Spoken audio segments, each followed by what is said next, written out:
or good afternoon, or good evening, depending on where you are. My name is Torbjörn Nordén, and I'm the head of the Stockholm China Center at the ISDP. It's a very great pleasure for me to welcome you all to today's lecture with Mr. Nathan Law. Our moderator will be my good friend since more than 20 years, Professor Joseph Yishek Cheng. As many of you know, Joseph is a prominent political scientist who spent most of his career in Hong Kong as a university professor.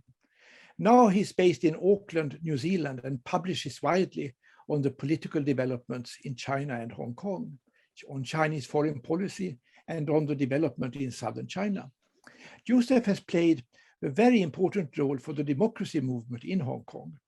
For example, in the year 2013, he convened the Alliance for True Democracy, an organization consisting of 12 pan-democratic groups, which played a very important role in Hong Kong's political life as long as this was possible. We are honored that Joseph is now also a non-resident senior research fellow at the ISDP. And with these brief words of introduction, I will yield the floor to Joseph, who will introduce Nathan Law and then moderate our webinar. Please, Joseph. Thank you for your kind words, Professor Loden. I now assume the duty of chairing this talk by Mr. Nathan Law. I shall not spend too much time introducing Nathan because he is certainly very well known, and his brief CV is also on the website of the Institute introducing this seminar. We are all very grateful for the support and the initiative of the Swedish Institute for Security and Development Policy in launching a series of seminars on Hong Kong to raise awareness and interest in the Hong Kong situation. And of course, we are very happy, very honored to have Leighton to lead, to give a talk in the very first lecture of this lecture series. Leighton is a well-known student movement leader and leader of the pro-democracy movement in the territory of Hong Kong. He probably first made his name in 2014 during the Umbrella Movement, when he was one of the 5 student representatives meeting the government leaders. Then he was a founder, one of the founders of the pseudo-political party, Demosistō, and he soon, in 2016, and he soon won a seat in Hong Kong Island and emerged as the youngest legislator in Hong Kong's political history. But then he was unfairly disqualified by the government. In the recent year, I think he was nominated together with some of the student leaders for the Nobel Peace Prize. And he was recently a participant, or probably the only participant from Hong Kong in the Summit for Democracy hosted by President Biden of the United States. About 18 months ago, he left Hong Kong because of the pressure of the national security law. And all this time, he is one of the most important advocates for the rights of Hong Kong people and in support of the Hong Kong diaspora, supporting and maintaining the pro-democracy movement. Today, he will talk about his personal history, his understanding of the pro-democracy movement in the territory, his experiences of the United Front tactics and strategy of Beijing, and so on. And of course, we would like very much to learn from him how will this advocacy work continue in London under his leadership. So the floor is yours, Leighton. Thanks so much for your introduction, Professor Zhang, and really lovely to see you again, even it's virtually. And thank you for coming, everyone. My name is Nathan Law. It's really my pleasure to be able to speak to you in this platform, because for me, it's really important to continue to spread the words of Hong Kong's democratic movement and also getting more support from around the world. Today's topic is my life that reformed the fall of Hong Kong. I suggest this topic because it really means it. It is not a rhetorical way of understanding or trying to make a catchy title. My life indeed reflects the erosion of freedom in Hong Kong, especially in the recent few years. When we look at Hong Kong, a lot of people before 2019, and when they saw all the headlines of 2019 protests, including 2 million people marching down to the street, or at the later stage, that petrol bombs flying over the sky, people would be shocked because a lot of them would think that Hong Kong was just an economic city. People made a good living, low tax, really easy to make easy money. These are ordinary symbols of Hong Kong, and people associate Hong Kong with that. But obviously, there had been a period of time when Hong Kong's political freedom has been restricted bit by bit, and the city changed its whole political and cultural landscape in just a few years' time. And my participation in activism and in politics overlapped with those times and witnessed a lot of major changes in Hong Kong, and myself lived through that part of history. For me, democratic decline is not an abstract idea. It's not something that we learn from textbook or we learn from a comfortable classroom and listen to the talks of the professors. But for me, it's a lively yet painful experience. While I myself have been persecuted and I witnessed my friends suffered from political persecution, including police brutality and being imprisoned. This plays into a big backdrop of global democratic recession, which we have been in for around 2 decades. We soon realized that we're just too complacent and democracy won't prevail by itself. And freedoms can easily be lost if we are not guarding it, if we are not actively being the guardians of it. So in today's lecture or today's sharing, I will intend to talk a bit about Hong Kong's democratic movement, my personal life, and how I see the erosion of freedom. And when we talk about my life, it has to start with my father. My father actually swam or take a raft boat from mainland China, southern part, to Hong Kong in the late 70s. At that time, when he was in his village, there were no food. There was a big famine. So the only hope of survival for them and for the other 20s in his peasant village was to escape and was to come to Hong Kong.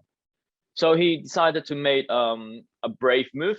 Yet, actually, a lot of the other teens or 20s also made that move, which was to take a roughly made raft boat and take 3 days of ocean trip and a bit of swimming, and to arrive to the northern part of Hong Kong in order to make it into the city center and become a citizen of Hong Kong.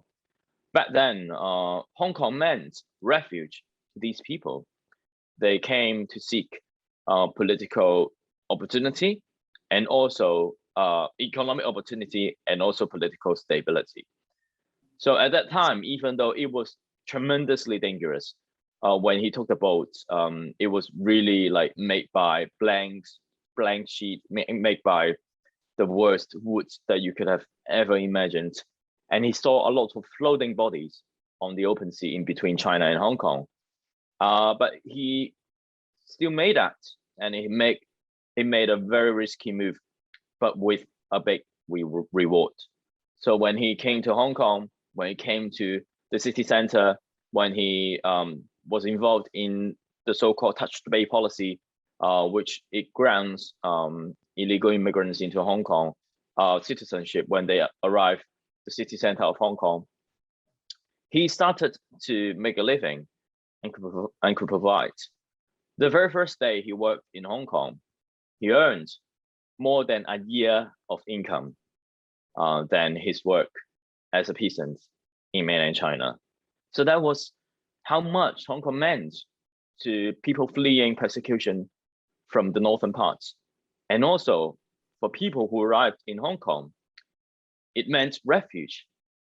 For now, when you look at the situation, political situation in Hong Kong no longer means refuge to people. It means persecution. It turns from a place of accepting refugees to a place producing refugees. And it's a really stark contrast to how they treat people in two different times, in two very different ways, with two very different administrations. So when the time approaches to 1997, it was the time Hong Kong was deemed to be handed back from the British government to the Chinese government. And in the 80s, when the negotiation of Hong Kong's future was ongoing, Hong Kong people were very nervous and anxious because the British government had crabbed Hong Kong as an international financial center, and people's were enjoying freedom and of a democratic way of living, even though there were no democracy implemented. But people were feeling okay with that situation. And when they had to imagine that they would be living under the communist rule, under the Chinese Communist Party, which of course they share nothing in similar in the way that Hong Kong people would imagine the values being treated, the way of life, and the way they see governments, whether they're being held accountable by people and whether there is division of power.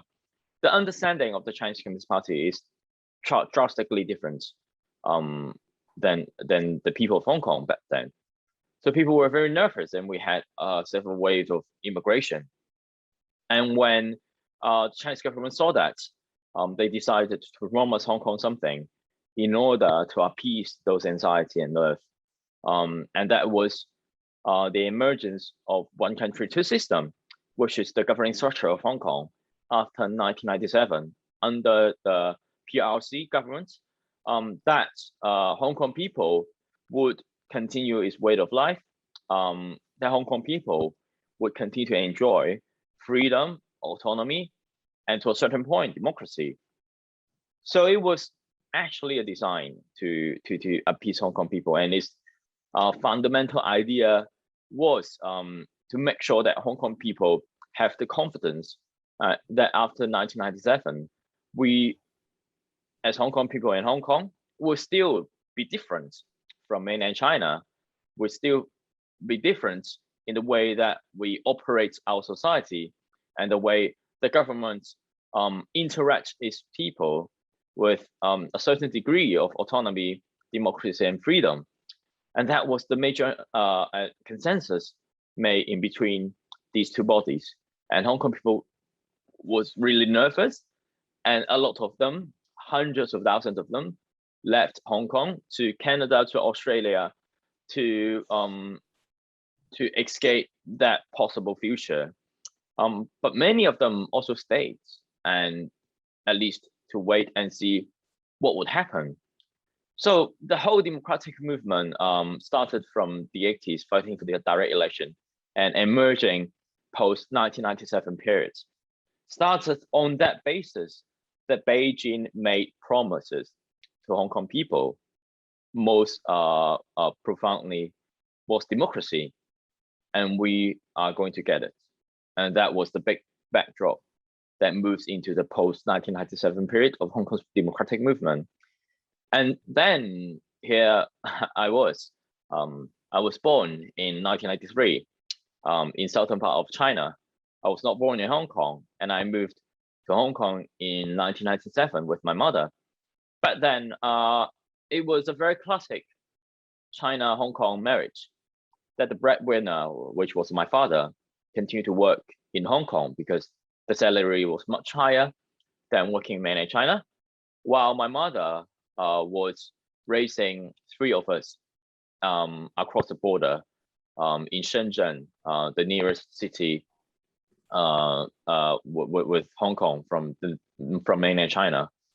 And it was a very classic China-Hong Kong marriage until our whole family applied for one-way permit to move to Hong Kong in 1999. My father and mother were both from mainland China, and they both had experience of how brutal and how draconian the Chinese Communist ruling could be, because they personally lived through all those political turmoil. But on the other hand, they also had a mentality that I called refugee mentality, that they had spent a lot of effort to escape from these problems. The only thing that they want in Hong Kong was stability. They don't want to raise us so that we rock the boat or we go pursue something that they think that would endanger the stability.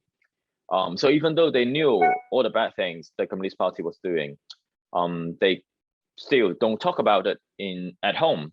I grew up in a very apolitical family. We didn't talk about politics. We didn't talk about social affairs, social justice. The only thing that they taught me was to keep my head down and to study hard and to get a good job and change my life.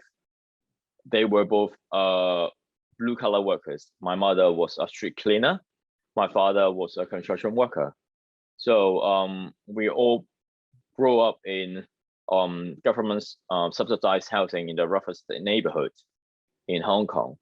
And when you were put in those positions, it wasn't really your choice to be politically active, or you didn't really have that resources, let alone you could have established your own idea about the world and participate in protests.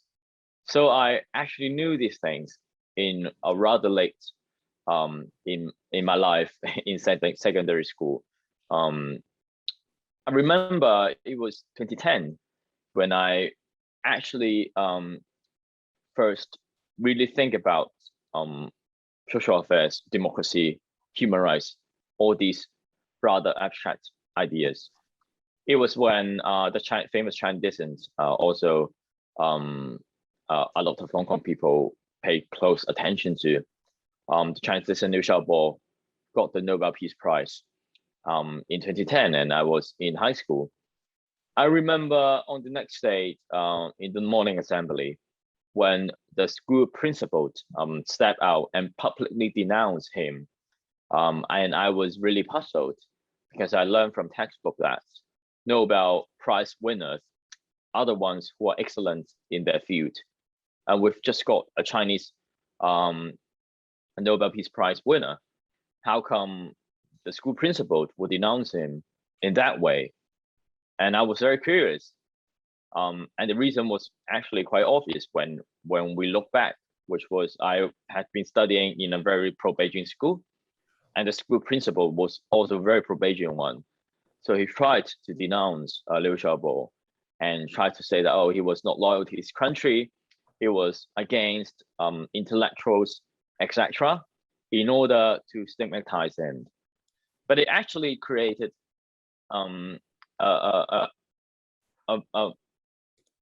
actually contrary effect to, at least for me, and possibly many others, which it triggered our curiosity. And for me, I looked into the work Liu Xiaobo had done for campaigning and advocating for democracy of China, and also learned about 4th of June massacre took place in 1989, which also propelled a lot of Hong Kong people leaving the city due to the fear of the Chinese Communist Party. And I started to really take a closer look in these ideas and the ideas that Liu Xiaobo was campaigning and advocating. And it turns out it became one of my political enlightenment. And afterwards, I participated in the 4th of June Candle Vigil Night, which was hosted by the Alliance for China for many, many years. It was for decades, it was the only place on Chinese soil that people could publicly commemorate the fallen and to talk publicly about the Tiananmen massacre, which the memory of it was completely erased in mainland China. So I went for the first time to the Candle Vigil night. I think it was 2011. After I searched about Liu Xiaobo, and I participated. And in these ceremonies, in these ritual, you could really feel the power of people. And when you participate in those mourning, in those just weeping, watching clips, and it really gives you not only knowledge, not only an experience, but also a responsibility that you think, oh, actually, you could do something for them and also for the ideas that we all share, which is democracy and a dignity of humanity and freedoms in society. So, but by then, afterwards, I had an understanding that I would be involved in student activism when I got into university, which I think it was the best time to do activism. When you got into university, you got rooms to think, you got rooms to contemplate ideas, while you didn't really have the burdens as a grown adult to feed your family, to have a family, to work, etc. So it was really, for me, the golden time of being involved in activism. And you still preserve that innocent idealism that could radiate from your actions and affect the others much more successfully. So when I got into university, I participated in my school student union. And in Hong Kong, we've got a tradition of student union being involved in social affairs. It was not just a union that hosts debates or just organized recreational activities for its members, but they have a huge tradition of being involved in political affairs and social movement. And that was the reason why I joined our student union and ran for election and became the head of it. For me, it was actually, for me, it was just a temporary thing. When I was running for the office in the student union, I actually promised myself it would be just 1 year thing. I wanted to go back to my study. I wanted to learn a new language. I wanted to go to exchange program when I was deciding to run for election. So I actually didn't really expect myself to be in activism or to become a politician. And it was never in my mind that I would be in this situation, of course. But eventually I continued. And one of the major reasons why was by the time I stepped up from my student union's duty, I was already a public figure. I was already carrying certain responsibility and trust of the people. In 2014, which was the first year that I stepped into the student activism, the umbrella movement took place. It was originally an Occupy Central movement proposed by Benny Tai and the others who were really prominent political campaigners in Hong Kong.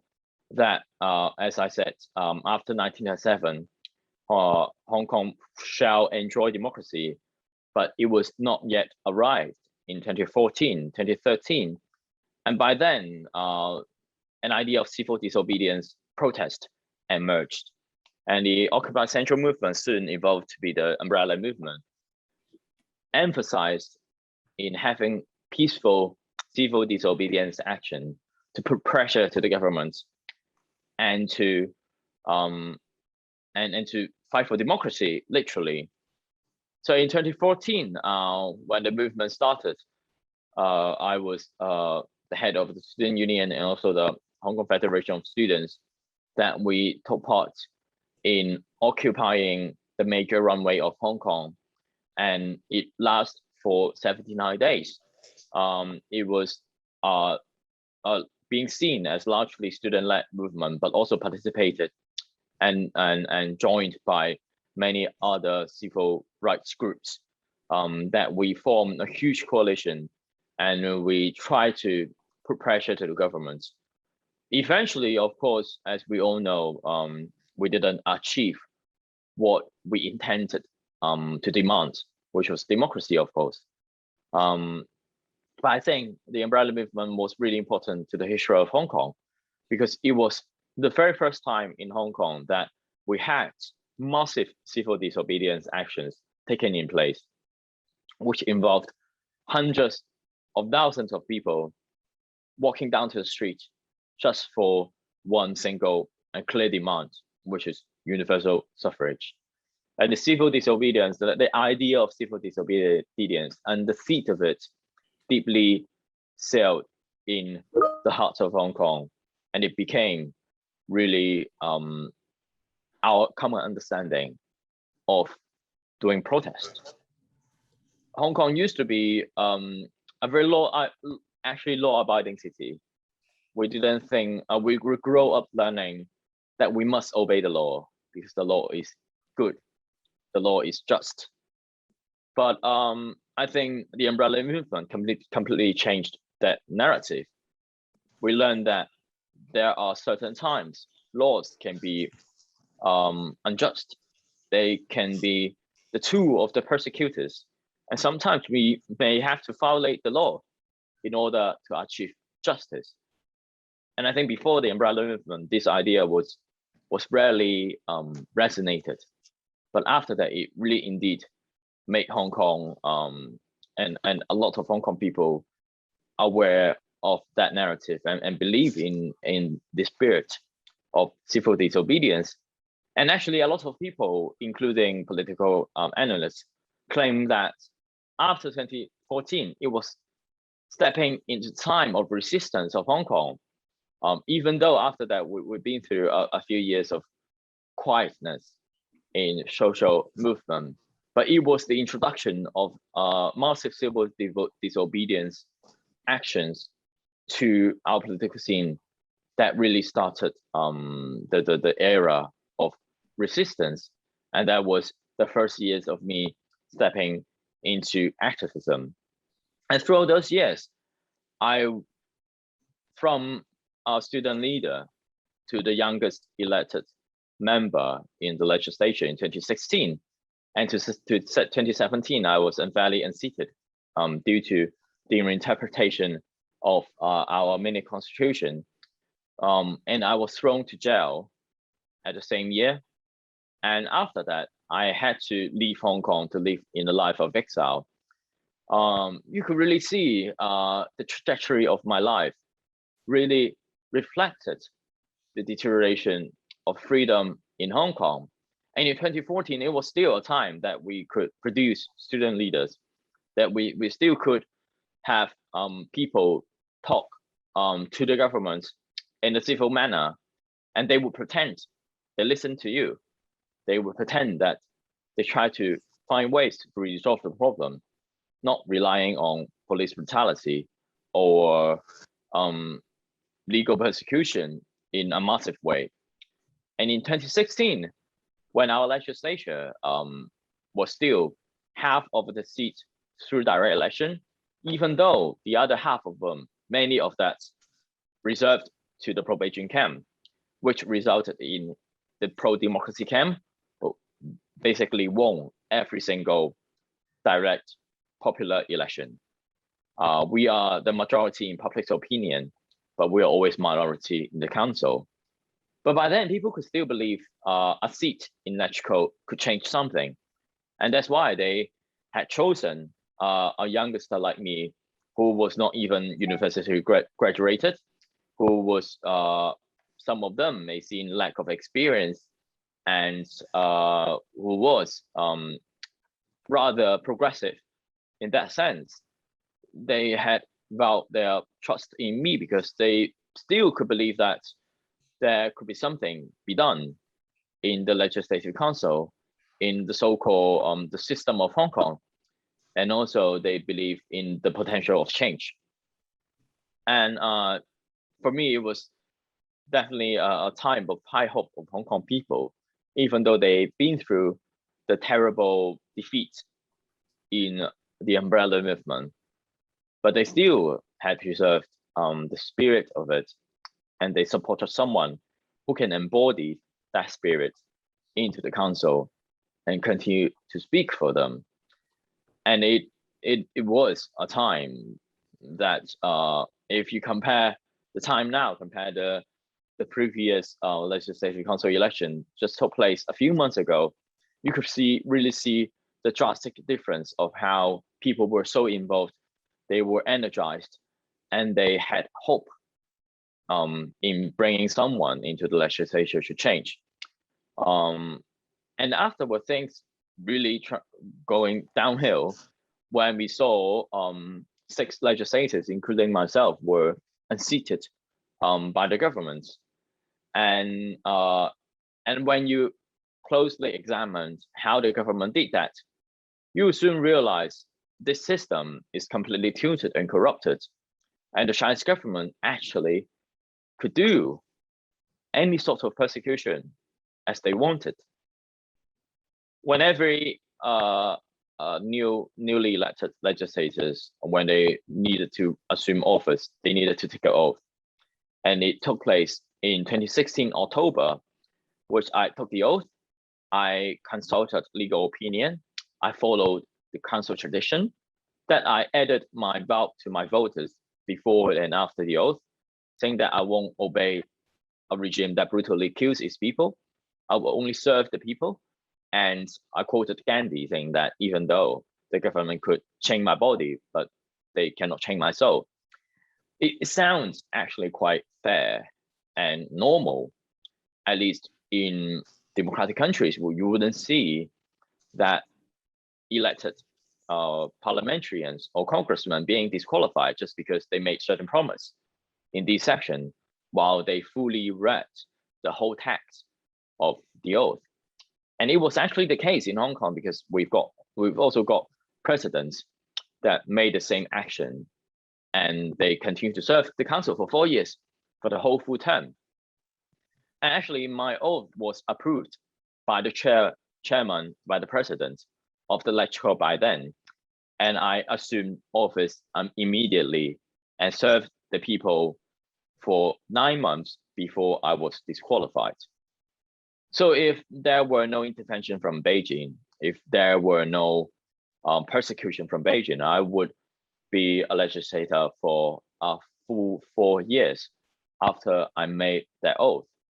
But things didn't develop in that way.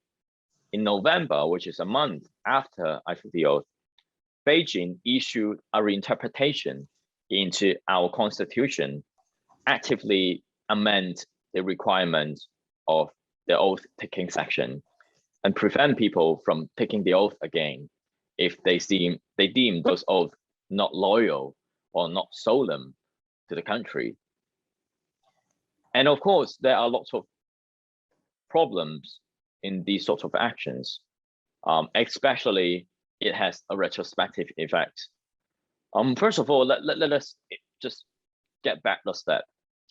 In more advanced country, we could really see the right of interpreting our constitution lies on constitutional court or Supreme Court. But in Hong Kong, our system is designed to open a backdoor in our legal system and being directly intervened by the Chinese Communist Party. Our mini constitution is being explained, interpreted by the NPCSC, which is the political decision-making body in mainland China, which they think things not in legal terms, but in political terms, and in the interest of the Chinese Communist Party, which most of the time is contrast to the Hong Kong people and the legal understanding.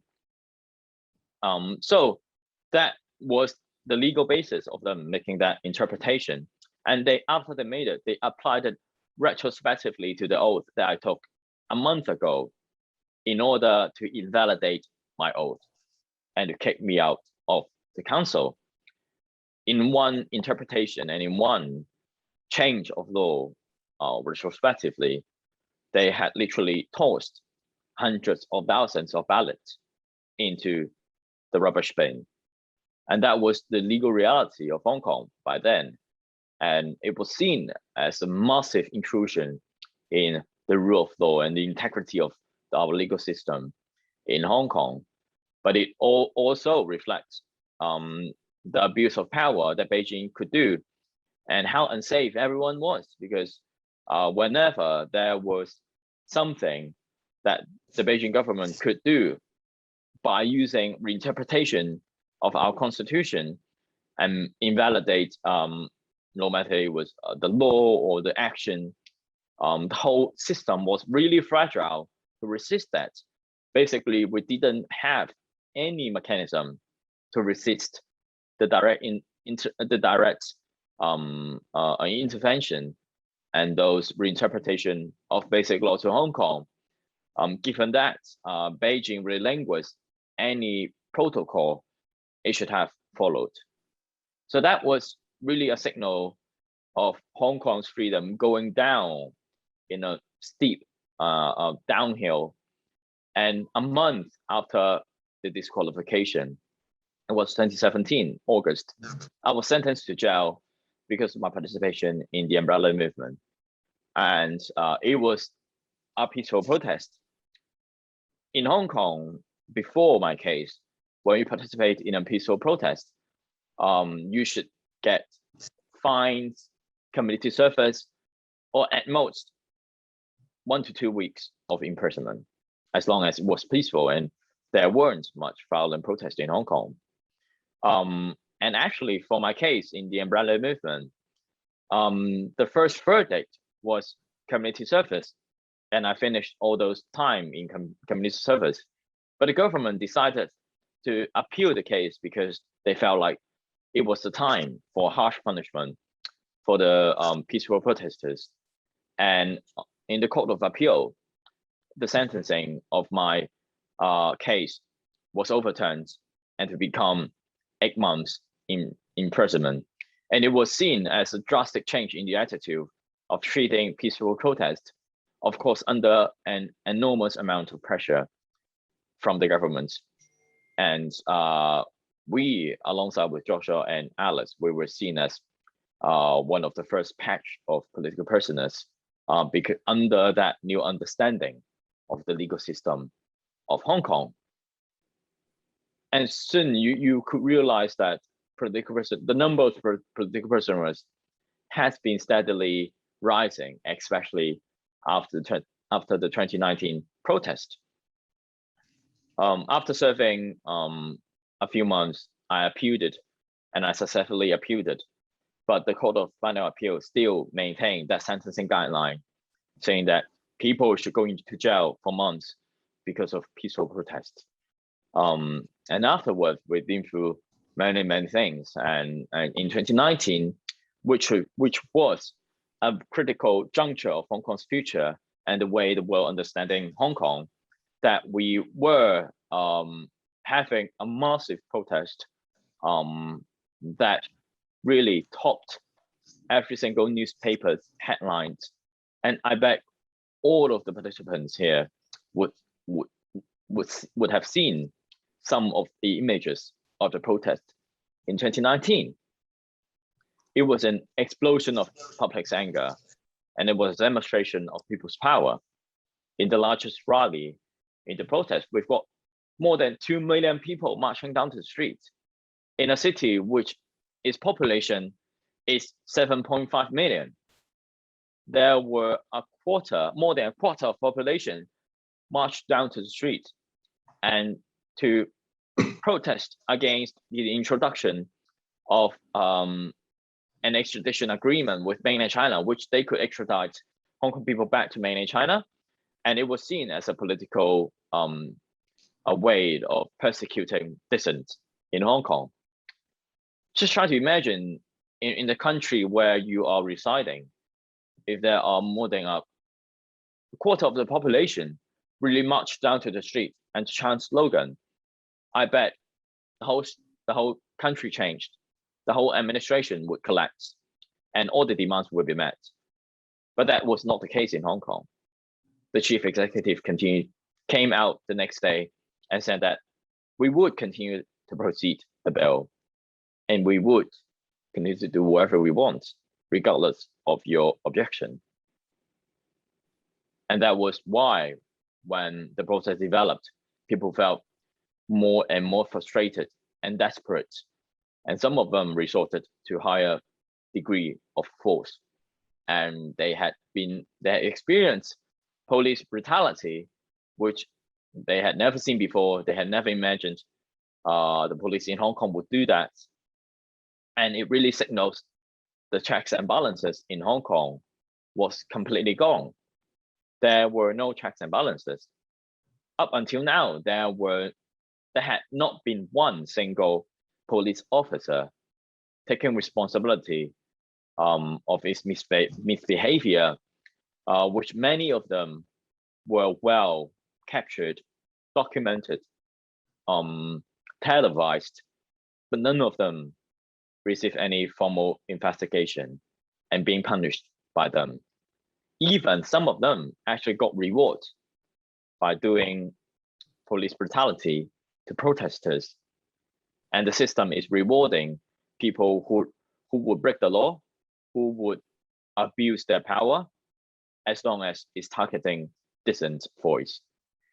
And it was a clear destruction of trust of Hong Kong people to the government, and the erosion of freedoms that we enjoy, and also the institution integrity of the government, that people no longer trust them, that they had nothing to offer to the people to gain their trust in a civilized way, but by force and by persecution. When we thought of Hong Kong a decade before, it was still being named as one of the freest city in Asia, that we would treasure Hong Kong's freedom, vibrancy, and energy. But for now, it has turned into an authoritarian police state, which every single major news outlet in the West will claim it as an authoritarian state, will claim it there's nothing alike in the way of governing ideology and how the society operates to a democratic place, to a free place. It has officially degraded, and it looks much more alike an ordinary Chinese city, other than a city that are supposed to be under one country, two system, which is supposed to be different from mainland China and preserve its way of life, autonomy, and freedom. And after the 2019 protest, before the implementation of the national security law, I had to leave Hong Kong because I needed to preserve a voice. If I were to stay in Hong Kong under the national security law and continue the international advocacy work that I had been doing, I would be in jail for now, no doubt. Same as the other political advocates in Hong Kong, like my friends Joshua Wong, Lester Cham, Benny Tai, Jimmy Lai, you name it. Many of them, they just speak the same way as I did, or even in a more mild way. But the only difference why I can speak to you now is because I'm not in Hong Kong. And they were, that's why they were in jail, without knowing when they could get out.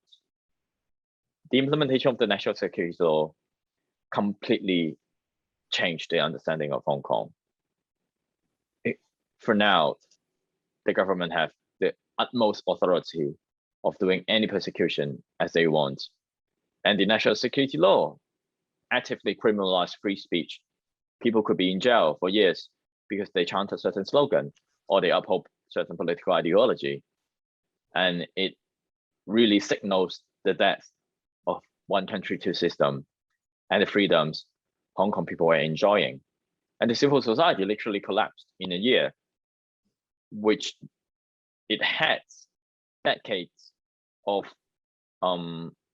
accumulation, decades of efforts in building the civil society collapsed in just a year. The largest independent union disbanded. The largest independent media that would dare to criticize the government disbanded. The organization that hosts the annual candlelight vigil also disbanded, which was the very organization that inspired me to be involved in politics. They were all gone, and investigative journalists were also persecuted. Ways of using civil society to hold the government accountable were also gone. Many of these components of making a healthy and vibrant civil society were destroyed. And for now, as we look back to the whole trajectory of my past few years of activism, from a rising student leader to the youngest parliamentarian, the youngest ever legislator in Hong Kong at the age of 23, to being unfairly unseated, to be in jail, and to live a life of exile. These experiences signal the fall of Hong Kong and the demise of one country, two systems. And that's why I said my life rhythms the fall of Hong Kong. And it is not an abstract metaphor.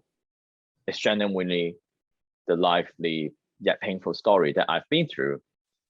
And I've documented many of the parts of the presentation in my book, Freedom, which is available on independent bookstore, Amazon, big book chain. And it really meant a lot to me to publish those stories and keep reminding people that please don't take freedom and democracy for granted. Please actively engage in the political life, not because you believe in politicians, but it's actually on the contrary, it's because you only believe the power of people.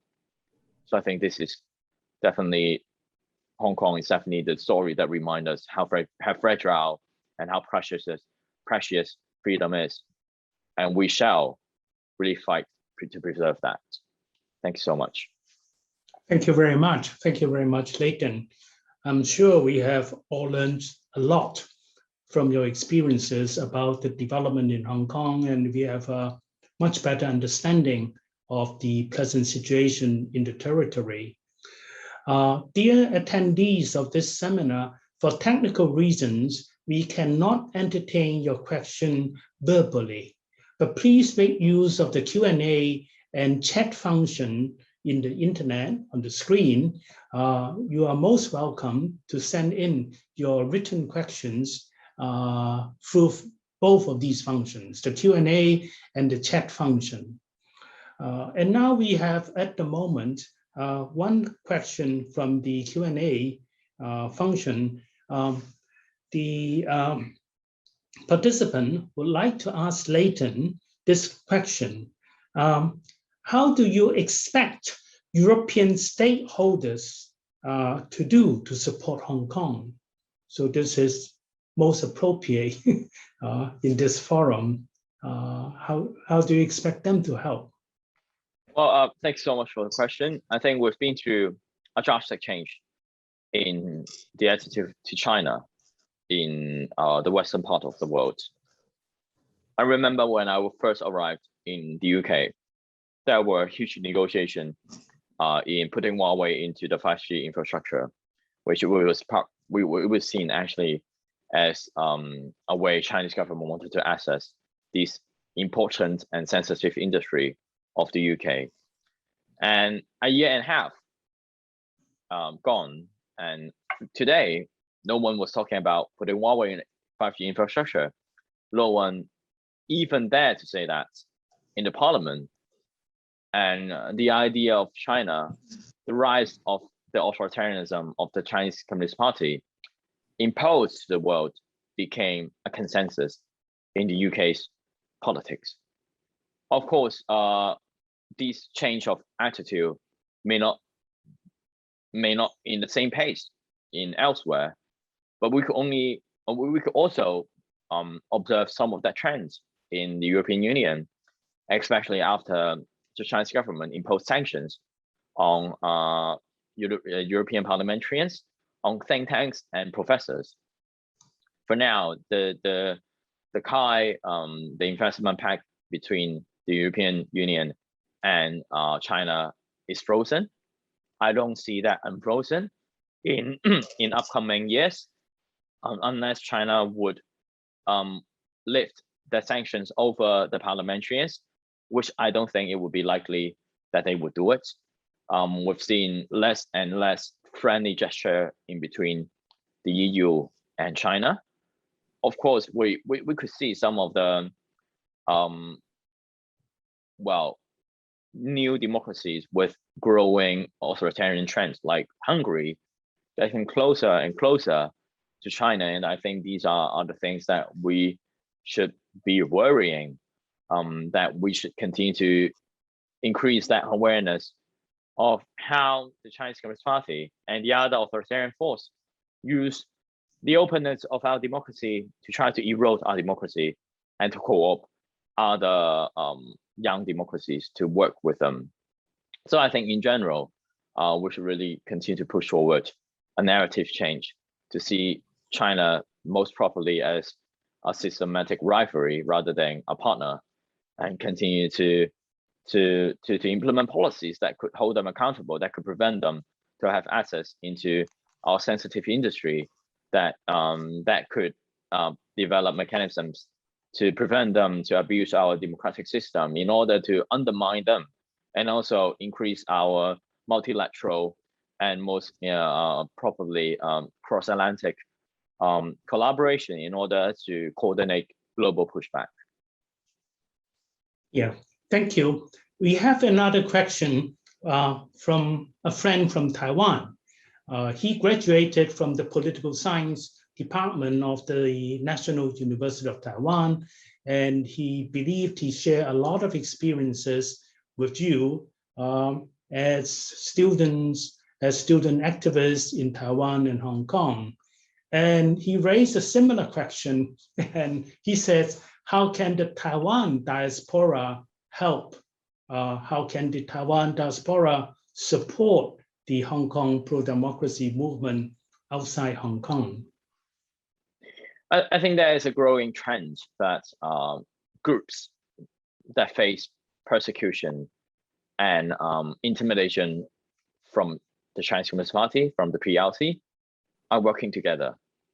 Tibetans, Uyghurs, Taiwanese, Hong Kongers, there is a trend of them, at least in terms of project-based collaboration, that is intensifying. I think it is definitely a good thing, because we face the same source of repression, and most of the time we have to support each other in order to maximize and amplify our voice. So I think it is really important for us to continue to understand and work with each other in a way that I think Taiwan can help. I think Taiwan indeed have to take more responsibility in a way to provide a pathway for people to seek refugee status and to shelter Hong Kong protesters, because I know for the fact that Hong Kong protesters fled to Taiwan, they are most of the time feeling quite lost, because there is no path for them to gain long-term citizenship or long-term status, even though they are clearly being persecuted by the Chinese Communist Party and hunted by the Hong Kong government. They can only apply for temporary status, which they have to renew it in 2 months, and it creates a lot of uncertainty and stress to them. So I think that how to balance the national security threats and the assistance to Hong Kong people, I think this is a big question yet to be raised in the political scene in Taiwan. And I think the diasporic Taiwanese community may be able to reflect that back into the scene. And also, of course, increasing our understanding, using culture and more soft way to promote our struggles I think these are actually, of course, the rooms that we could definitely collaborate. Yes, many of our friends in Taiwan do encounter problems and difficulties of seeking permanent residence in the community there. And naturally, we understand the difficulties of the Taiwan authorities. There is a worry that too many Hong Kong immigrants will drive up real estate prices, will generate unemployment difficulties, and so on. But I hope that there will be more open discussions on the relevant issues, and certainly there will be some solutions offered so that Hong Kong people who have gone to Taiwan or who intend to go to Taiwan will have a clearer picture of what to expect. Now, I also would like to raise some questions to you, Nathan. First of all, in general, would you like to enlighten us on the general difficulties, the challenges facing advocacy work outside Hong Kong in a Western country like the UK or the United States and so on? What are the usual challenges facing you? And of course, what do you see as the intermediate and longer term development of such advocacy work? Well, it's a really good question, and it takes a lot of effort to answer. First of all, about the difficulties. The major thing is about platform, of course. In Hong Kong, we can build up our platform by numerous ways. We can connect to Hong Kong people quite fairly easily. But if you are overseas, it's much more difficult, especially there has been a continuous intimidation from the Chinese and Hong Kong government about us being the wanted ones that Hong Kong people shall not have interaction with. How we can have a platform to preserve our voice becomes much harder. In Hong Kong, maybe you can do some campaign, maybe you can host events. But for me, in the UK, we largely rely on collaborating with other institutions, making sure we interact with policymakers and politicians to amplify our voice, joining major conferences in order to show that we still continue to do work for Hong Kong. And therefore, platforming is a very, very different thing in Hong Kong. There are not many people who have that platform to do the same advocacy work as they did in Hong Kong after they relocated to somewhere else. And secondly, it will definitely be the skill set that you need to have, at least if you want to have a good conversation with policymakers. You will probably need language skills. You probably need basic understanding of how global politics operates. You'll probably need to know a bit about local politics. Of these things that they were not being taught in Hong Kong. It's a completely new way of thinking and speaking and interacting with others compared to the skill set that you have as a policymaker or as a politician in Hong Kong, for example, as a district councillor. So there are a lot of things to learn. And to be honest, I'm still in a learning curve that at least in European politics, it's much more complicated than in Hong Kong. They've got 20-something countries. They've got 20-something languages. They've got 20-something political complexity, and mostly is a multi-party system. So it makes the whole political situation more intricate. And these things are the things that you have to learn if you want to do good international advocacy work. So the learning curve, the skill set are so different, and it makes a transition of a Hong Kong politician to an international advocate much more difficult than people's imagination. But of course, when we talk about long-term strategy, I think that it also correlates to something I'm building, something that I'm doing. I think it's really important for us to create a strong diaspora community. By strong, soft power. We've got a lot of political advocacy work ongoing, but I think one of the most effective way of sustaining the influence of Hong Kong issue is through culture, is through how we can interact with the society, how we are seen, how we can be visible, and how the message embodied in our cultural artwork could be delivered to more people outside of our territory.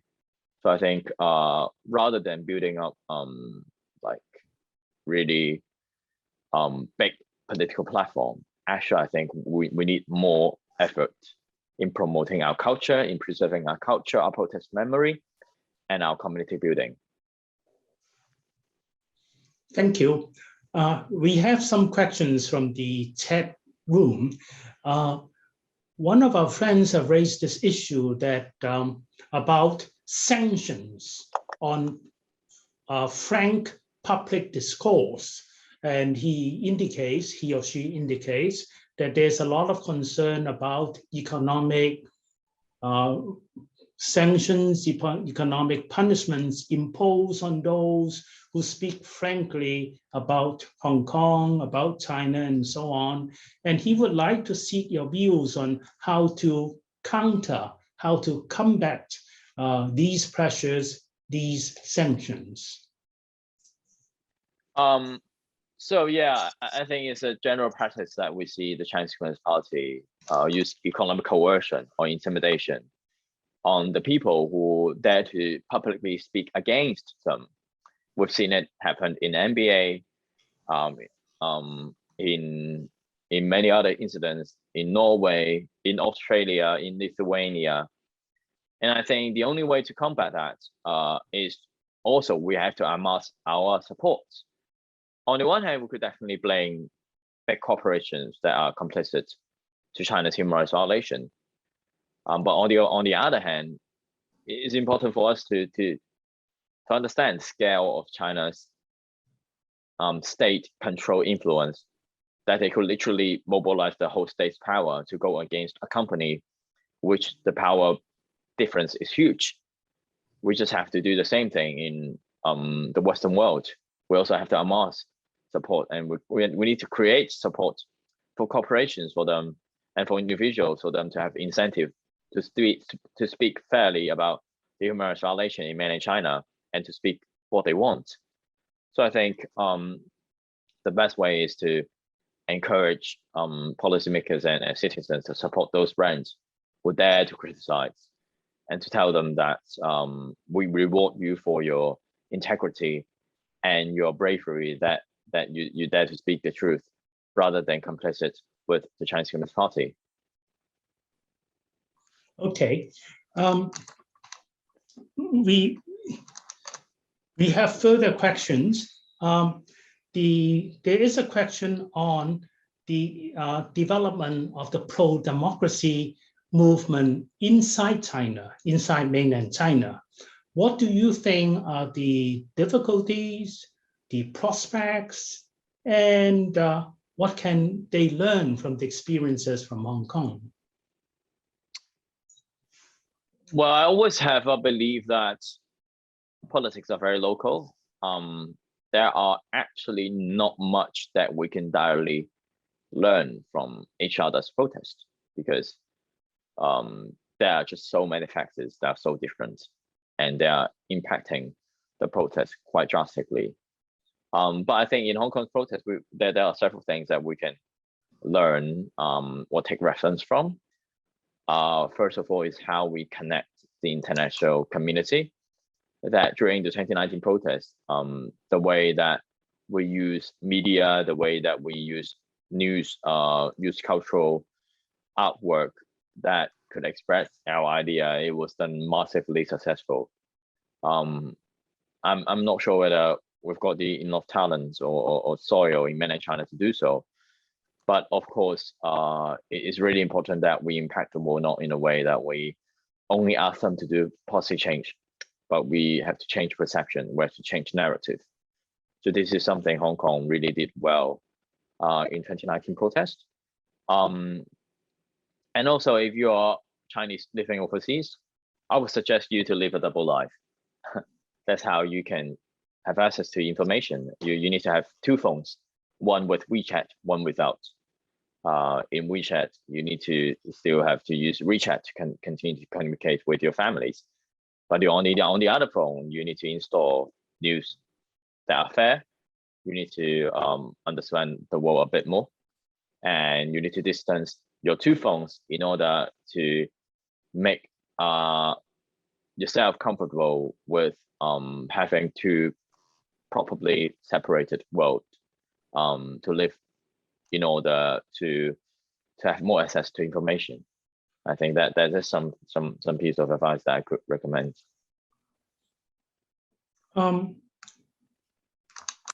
We have another question coming up now, and this participant raises the issue of negative publicity against pro-democracy movement activists like you. And he or she would like to learn from you, how do you treat the such negative publicity activities? Do you just ignore them? And to what extent do you believe that people inside China have been brainwashed and so on? And how would you assess the impact of such negative publicity campaigns against you people, against the pro-democracy movement, especially the one outside Hong Kong? Yeah, this is a really good question. I think whenever I saw those campaigns, like Sumerian campaign, there was a very complicated matrix of calculation in my head ongoing. I would kind of like assess how large the impact they are, how many of people believing in it in opposite camp, in our own camp, what's the impact of it, whether I can find a way of responding it, whether my response would actually trigger more people believing in it, this information, and heated up the debate. There's always a detailed calculation from my side, even though not in a equation way, but it's just a brief assessment of how to treat it, whether to ignore it or respond to it. So it is about how we can do damage control, how we can make less people to believe in it, while don't make a mess or don't make a fuss about it. So it really depends on different occasions and the misinformation campaign the Chinese conservative is doing. But of course, I have we must admit that Beijing has huge control over the narrative in mainland China. Their propaganda and their control over what can be discussed or not is extremely powerful, even though they are literally our opponent, but we should not underestimate them. So I have never felt like I have the capacity to change the narrative in mainland China or engage them or even clarify any misinformation about me. So that part is actually out of my equation. I can only talk to people who are living outside the Great Firewall and to change their perspective whenever I have the opportunity. So I will only assess the severity of those misinformation campaigns, but I don't really have a clear strategy of engaged in changing that in mainland China, because I would see it as really difficult to do so. So yeah, I think in terms of personal, like emotional intelligence or even that control, I think I've been through enough to try to distance myself from these benign attacks. And for me, as long as I have a like valve system always operating, I will see criticism in like classify them into rough brackets. One is criticism that want to hurt you. One is constructive criticism. As long as I put those comments into the bracket of comments that wanted to hurt you, I don't really feel much about it, because I know if I feel bad about it. That is what the deliverers wanted to do, and that's what the Chinese Communist Party wanted to do. And I intend not to make it like affecting my mental health.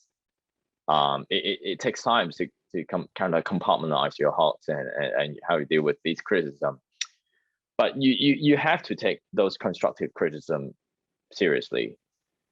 And I think the ability of identifying those and ability of having a heart and the kind of like openness to accept criticism is also the key of having good activism, and the key to convince people and to continue your activism with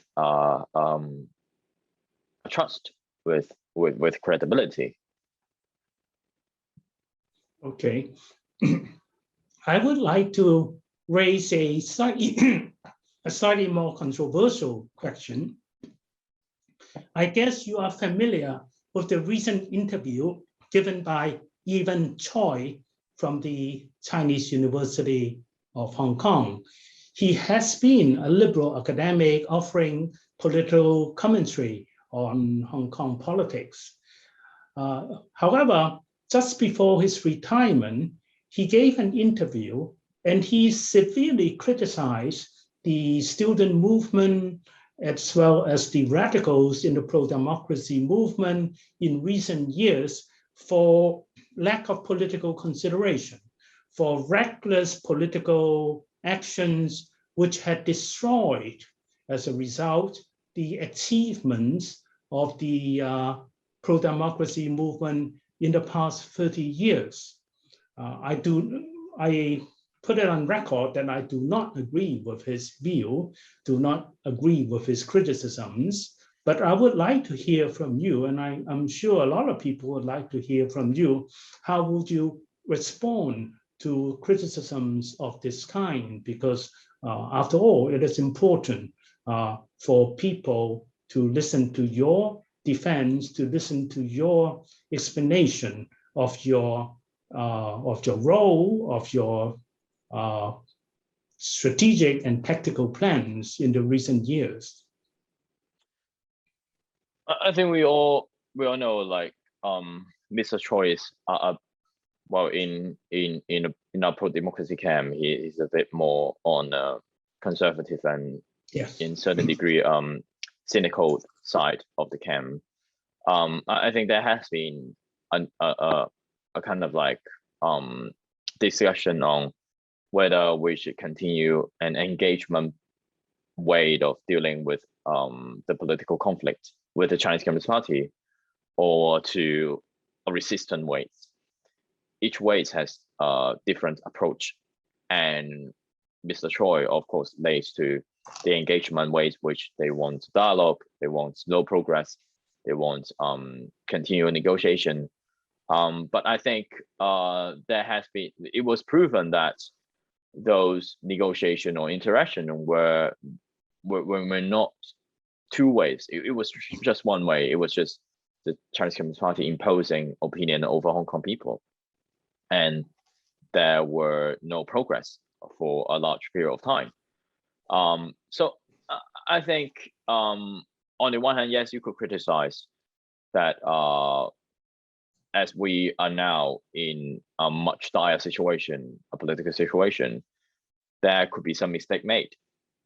But I think it doesn't really justify that if we adopted a more appeasement way, it could work, because the history, the evolvement of why there was a radicalization of Hong Kong's protest movement is because they saw that appeasement strategy didn't work.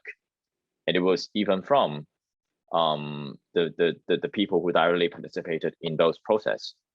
So I think, yes, we can definitely criticize, we can definitely find ways to say that, oh, these things don't work. But I think we are in a situation of there is no perfect solution. There is no perfect way for us to achieve democracy now. And we would definitely suffer a blow no matter what we did. And the key question is, did the protest movement in 2019 achieve more in other aspects? And my answer is yes. We had completely shaped the view of the world towards China.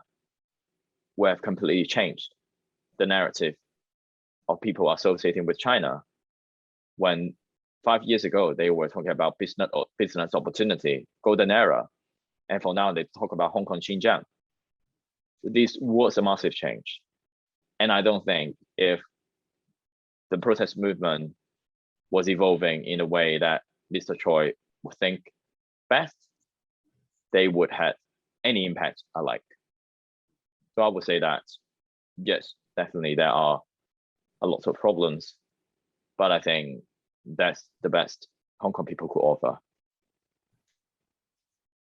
Yes, I would like to refer our Western audience to the state of popular opinion in Hong Kong. I think it is clear consensus that before 2013, that is before the political reform, deliberations, the occupation campaign, and so on, Hong Kong people in general shunned political violence. And any suggestion, any engagement in political violence would not attract support, would not attract the support of a sizable segment of the population. That seemed to be the assessment of almost everyone in the territory. And in 2019, when Molotov cocktails and so on first appeared in the streets in the territory, according to public opinion surveys, up to 70–80% of the respondents would say that the primary responsibility for the violence fell on the Hong Kong SAR government and on the police, and only about 40% of the respondents would say that the responsibility fell on the protesters, fell on the pro-democracy movement itself. So I think the public's position, Hong Kong people's position, was quite clear. On a lighter note, before we end this session, may I ask what is your impression of the various mass activities in the UK, in various major British cities during the Chinese New Year festival season? Apparently, there were many activities held and the participation was respectable. It seems that Hong Kong people staying in the UK today still remember Hong Kong well. They are still nostalgic about Hong Kong, and they are quite ready to organize themselves for various types of activities to, I would say, to uphold at least the cherished values that they entertain about Hong Kong. So what is your impression? What is your experience of these activities? Well, definitely, UK is the hotspot of Hong Kong's, Hong Kong people moving out from the city. We've got an influx of Hong Kongers for the first 9 months of opening up the BNO scheme, which is the scheme that let the people who were born in the colonial time in Hong Kong have access to the citizenship in the UK to relocate. We've got around 90,000 applications in the first 9 months, and the Home Office is estimating more than 300,000 people come in 5 years. And this is a large amount of number, and we are a hub of diasporic community. So we could really see there are more and more communities like that. They organize events for Hong Kong people to promote Hong Kong culture. And I think we also bear in mind that we're here to like preserve our own culture, but also we wanted to integrate into the society, into the community. So I think, yes, indeed, we've had a lot of activities, and I'm extremely pleased to see that most of them, they intend to incorporate local people the Brits and the other people, so that we can have an enhancement of mutual understanding and promote our own story. So I think these trends will continue, and I really do hope that for people in this section, you would feel welcome when you join our activities, and we really wanted to share our story to you. This is also because in Hong Kong, there are no room to tell stories alike, especially it's about the 2019 protest. Movies are banned, exhibitions are banned, people talk about it. When you say something that the government doesn't like, they could arrest you because of the national security law. So this is a time that we would face a lot of erasing of memory and ideas in Hong Kong, and these things would thrive in somewhere else. Okay. Well, thank you very, very much, Nathan. We have all learned a lot, not only from your talk, from your presentation, but also from your answers to various questions raised. On behalf of the Institute for Security and Development Policy, I would like to thank once again our speaker and for all the participants in this seminar. Professor Loden, would you like to say something before we end? Thank you, Joseph. Not really. The only thing I would like to add is my heartfelt thanks to Nathan for this extremely illuminating and moving presentation. I think we have really learned a great deal, and I much hope that we can keep in touch and continue, that this will prove to be the beginning of our more cooperation. Also, my thanks to Joseph for your insightful moderation. And of course, our cooperation will also continue. Joseph mentioned at the outset that this is the first in a series of lectures and activities on Hong Kong that the ISTP will organize. And I very much want to emphasize this. Before the summer, we are going to have at least one more lecture, but we'll get back to all of you about this. So again, thank you so much, Nathan and Joseph, for your participation today. And thank you, of course, to the audience for attending. Thank you and goodbye from me. Thank you so much. And goodbye. Bye-bye. Bye.